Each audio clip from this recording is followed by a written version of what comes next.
Hi everyone, welcome to Outgrow's Market of the Month. I'm your host Saksham Sharda. I'm the creative director at Outgrow.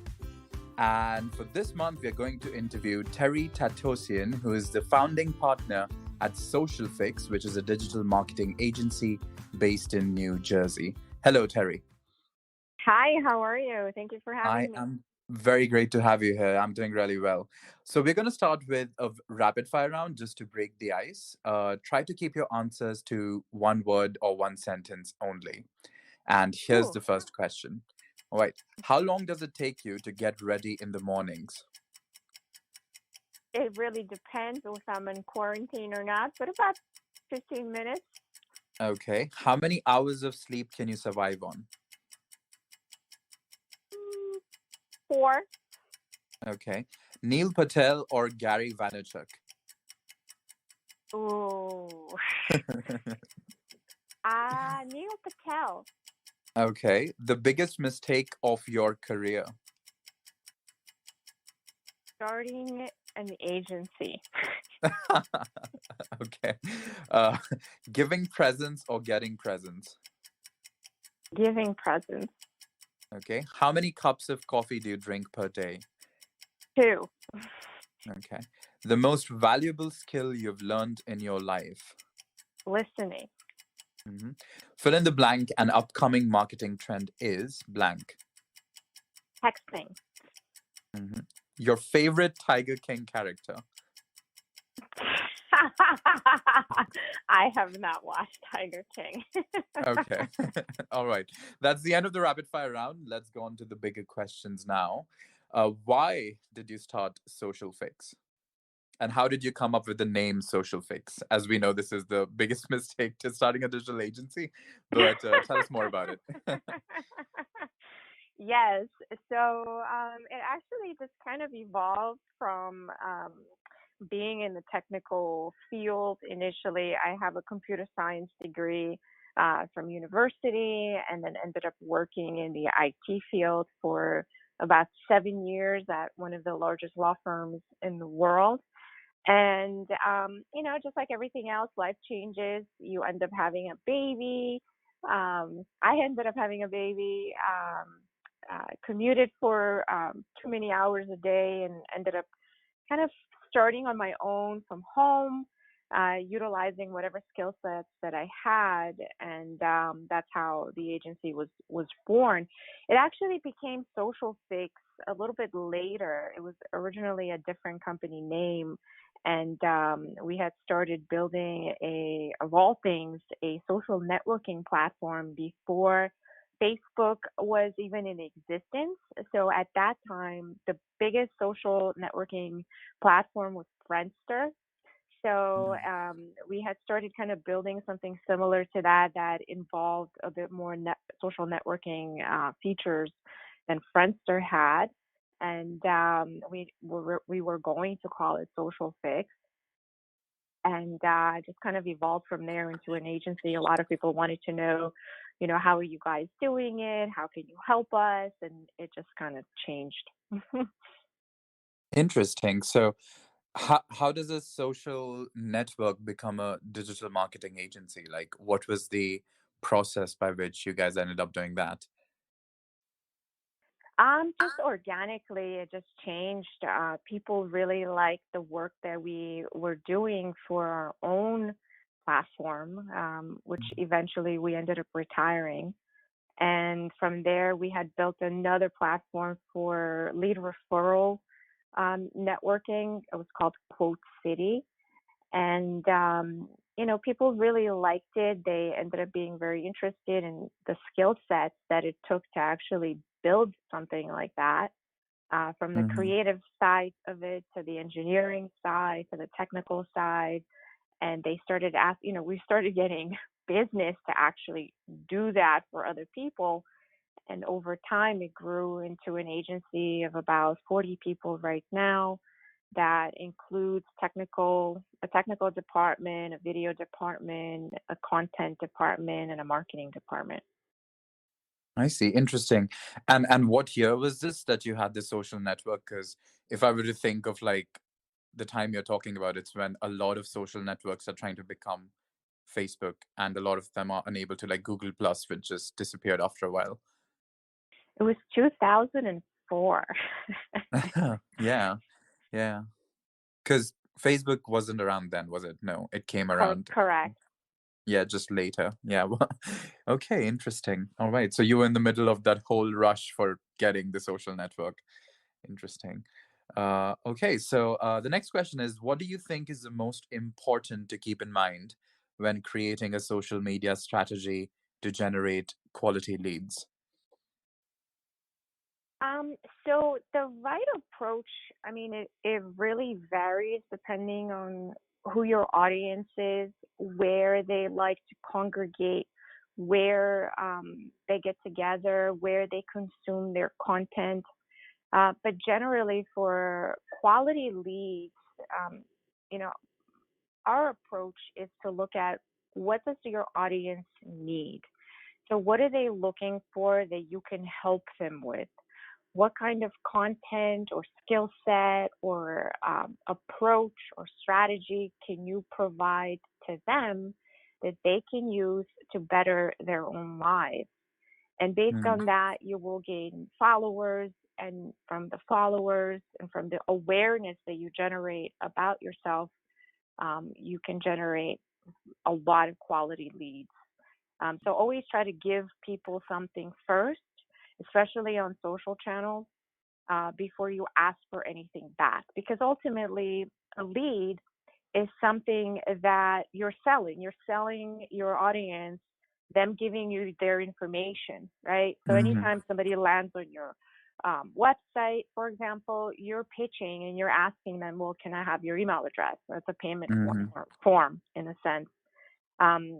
Getting somebody to follow you on your social channels, you're selling that to them. You're saying, give me your follow or give me your like in exchange mhm. for something that I'm going to provide to you. I have to add some kind of a value to you.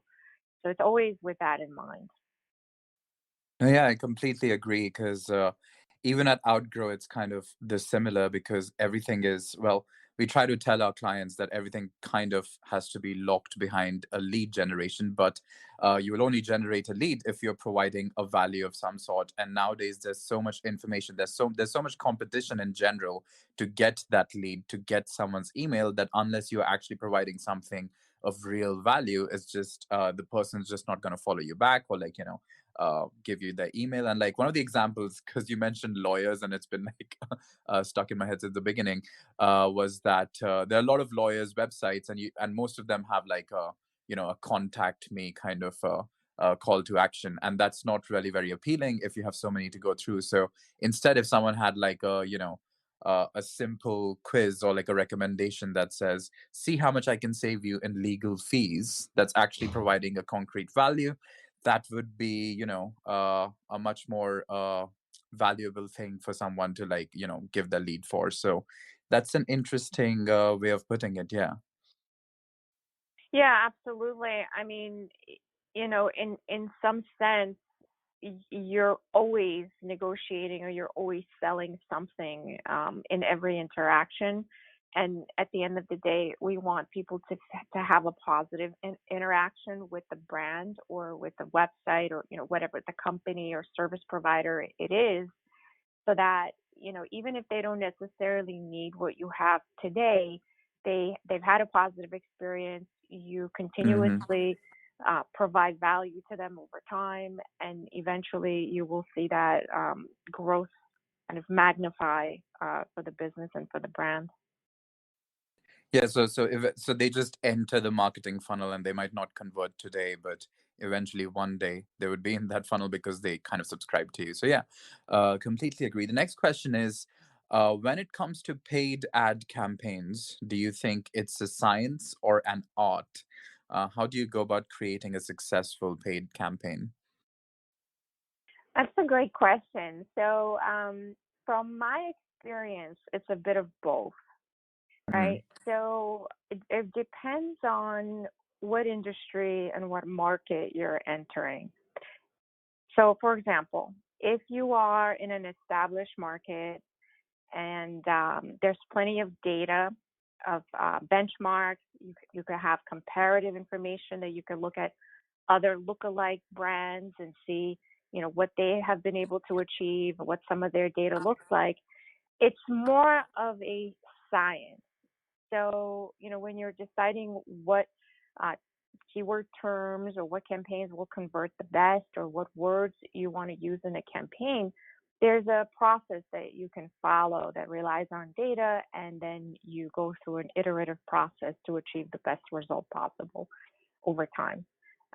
When you're in an emerging market and there's limited data, or it's such an innovative product that you don't necessarily have a roadmap to follow, then it's a little bit more creative because you have to think about, how do I introduce my product? How are people looking for me that may not even know that my product or service exists? How can I collect data to begin the process of becoming a little bit more data driven and have a bit more of a scientific approach to it? And then based on that, how do I iterate?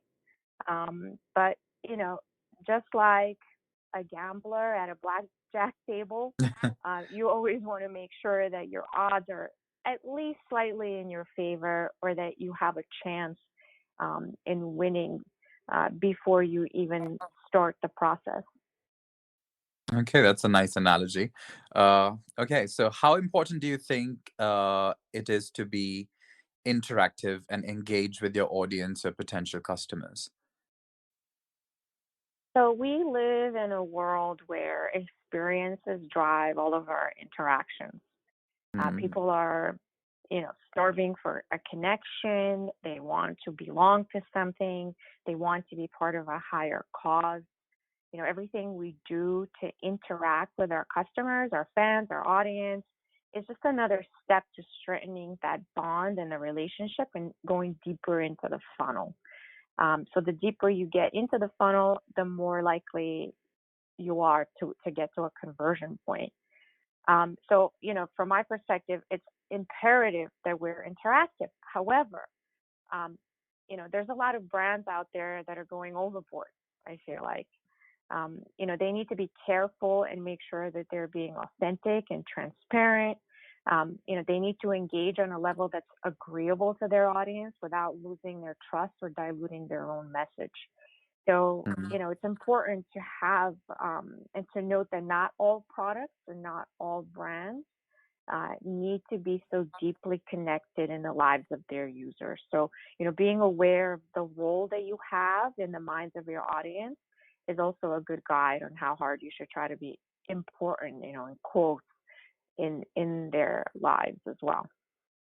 No, I completely get it that when you want to be interactive with your audience, there still needs to be some sort of a strategy behind it, and it needs to be, well thought instead of just like inundating or like flooding people with like interactive things or constantly bothering your customers with something because that could just get annoying. Because I remember going on some websites and there's just so many pop-ups like, oh, do you want to try this? Do you want to try this? Do you want to try this? I'm just like, okay, no, no, just leave me alone. I know what I want and I'm here just to just to get that. And so yeah, I completely get that there needs to be some sort of strategy behind it.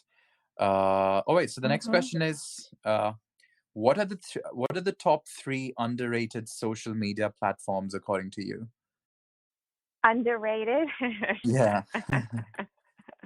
I mean, if you want to start with overrated, we can do that as well. Well, right now there's, in my opinion, one that's slightly underrated. But what are our choices, right? Mm, Obviously, TikTok was the most underrated about a year ago, but and now it's the fastest growing platform. I think there are about 738 million downloads of TikTok, either per day or per year or something to that effect. I read the other day. And it's one of the first apps to come out of China, and it's captured a really massive global audience. But just a short mm, while ago, it's completely underrated. Um, then we have WeChat groups, which are really popular, and they are also growing in popularity. And not necessarily, a lot of brands are not necessarily taking advantage of them. Instagram stories is mm, I think pretty standard at this point. It is interesting how a lot of brands are still not necessarily utilizing it to the best of its capabilities. So, that's something to definitely think about why a brand is not taking advantage of stories. LinkedIn is a powerhouse business platform. So, from the groups to the high interactions and, a ton of relevance, um, that one can't really be off the list. So I don't feel it's underrated.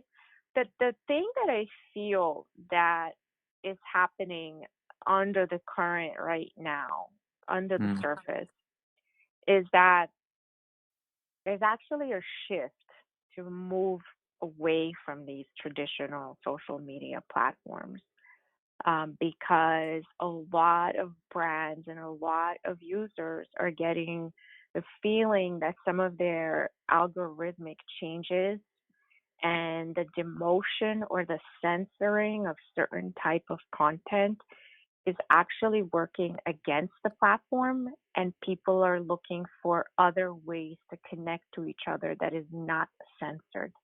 So, for example, if you have a brand that's trying to put out a certain type of ad in a certain type of industry that, for example, Facebook does not like, um, they will not allow your ad to show up to your own audience. They don't allow your own organic posts to even show up in your audience's feed.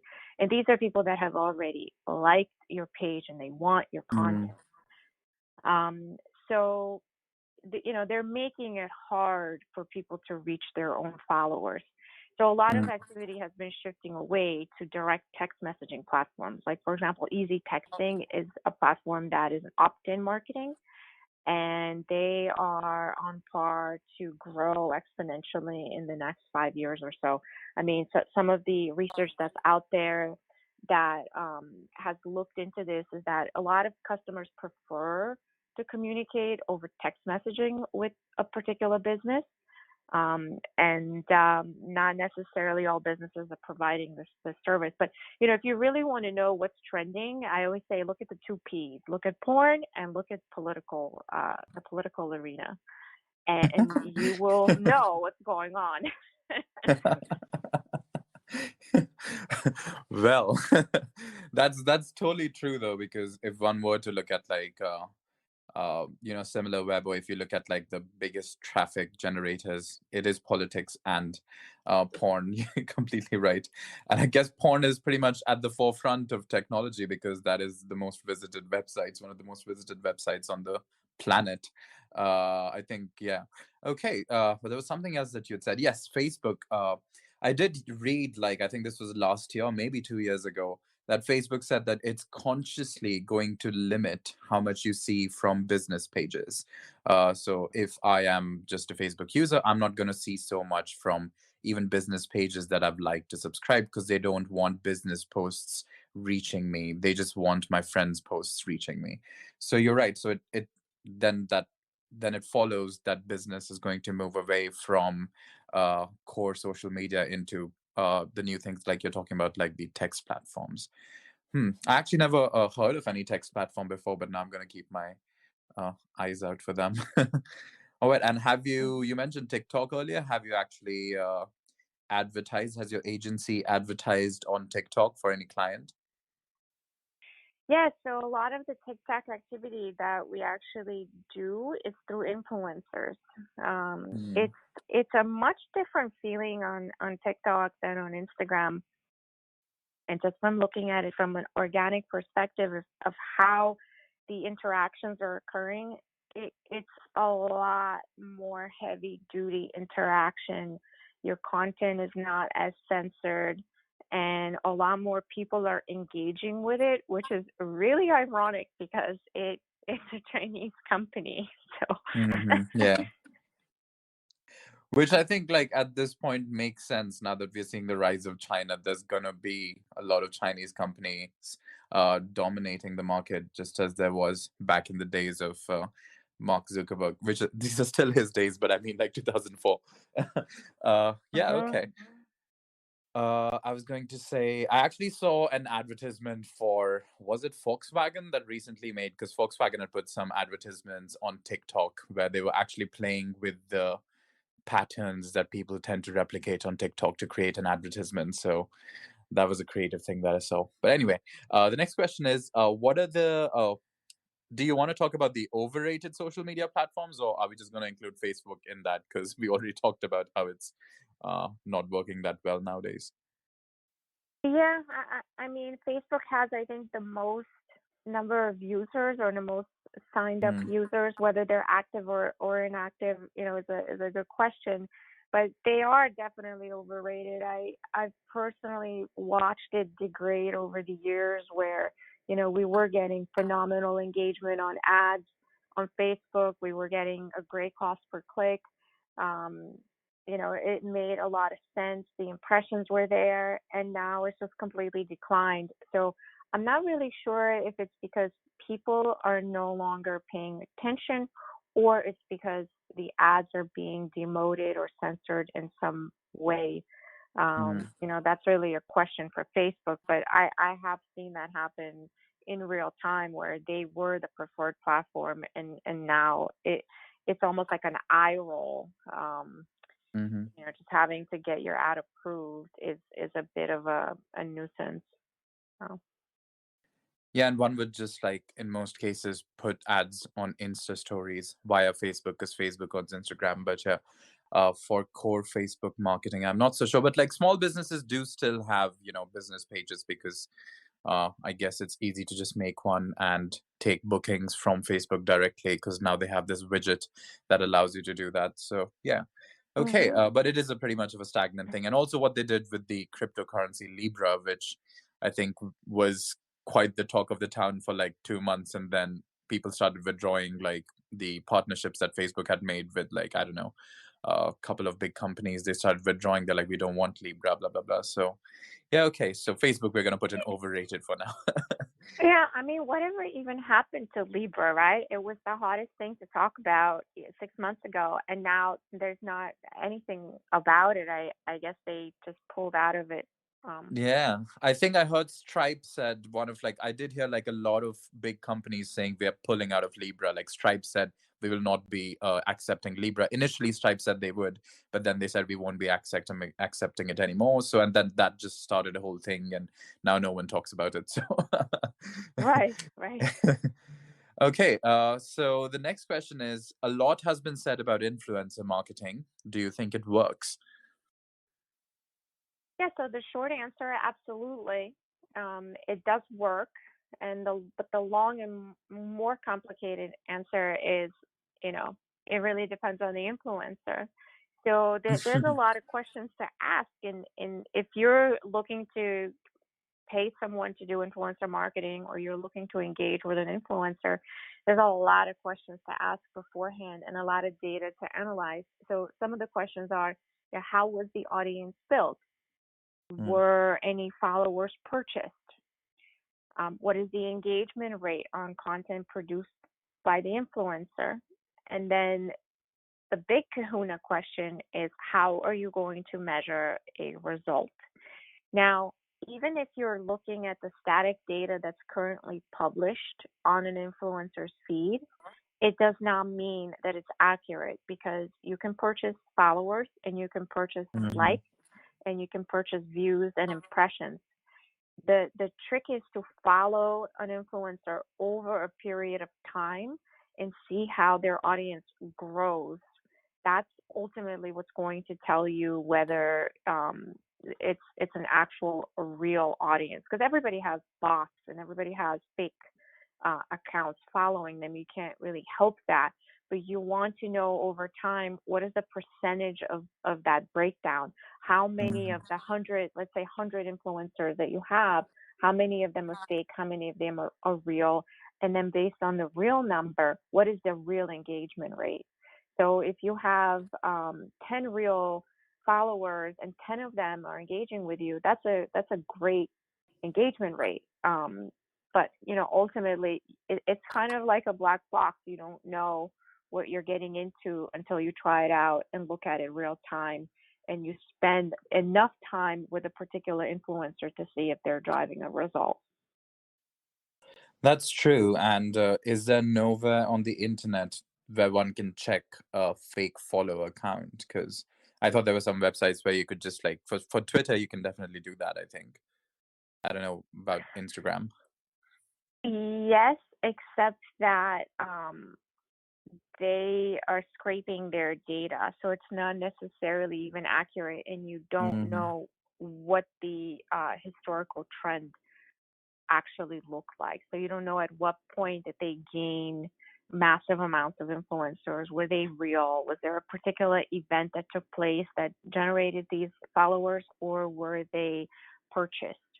Um, so it's an interesting field that's emerging right now, and it's completely non-regulated. So there's quite a bit of fraud that goes on. A great platform, actually, if you're looking to engage with influencer marketing, is Meet Silo.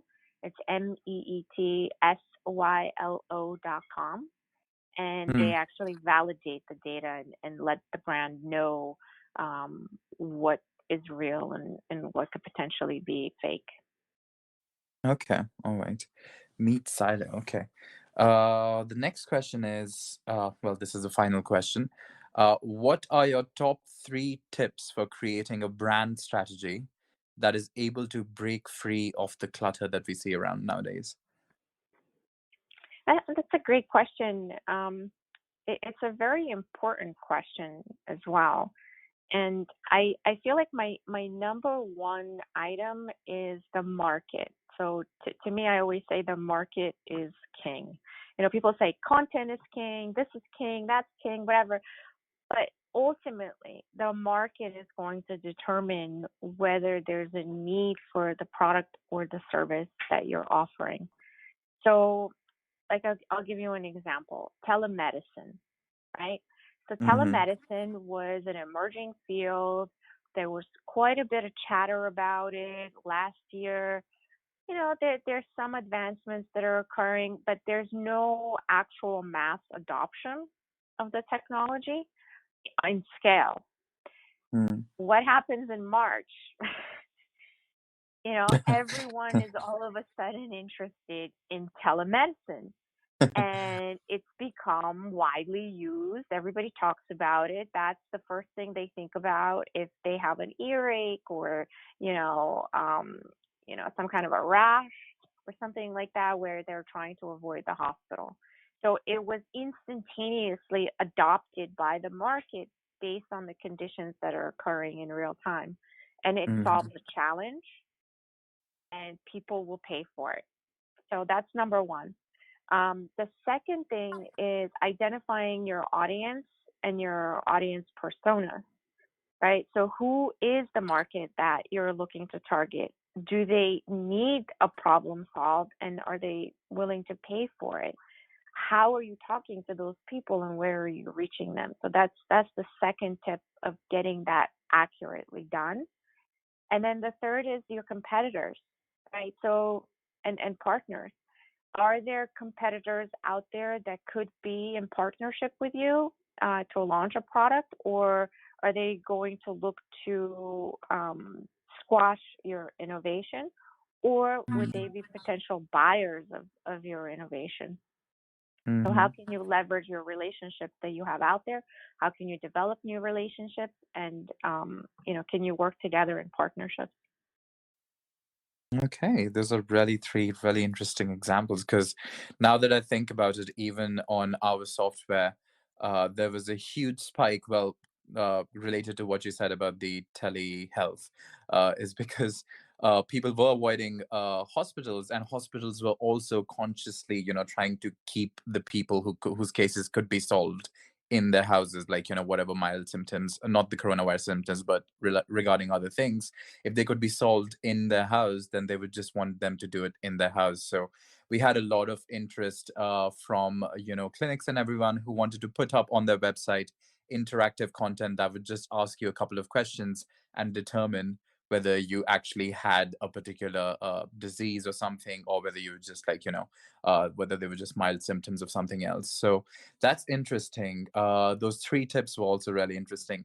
But that's the end of the this episode. Do you have anything else to say? Add to this? No, thank you so much for inviting me. I think that you guys have a really phenomenal platform, and I think that everybody should pay very close attention on how to create interactive content because ultimately, I like to say we're all brands are entertainers at this point, right? So we need to engage and entertain with our audiences and produce the type of content that they're looking to engage with. So, yeah, looking forward to all the latest developments, and thank you for having me. All right. All right. Thanks everyone for joining us for this month's Marketer of the Month episode. That was Terry Tateossian, who is the founding partner at SocialFix, which is a digital marketing agency based in New Jersey. Do check out their website for more details, and we'll see you once again next month with another Marketer of the Month. Thank you.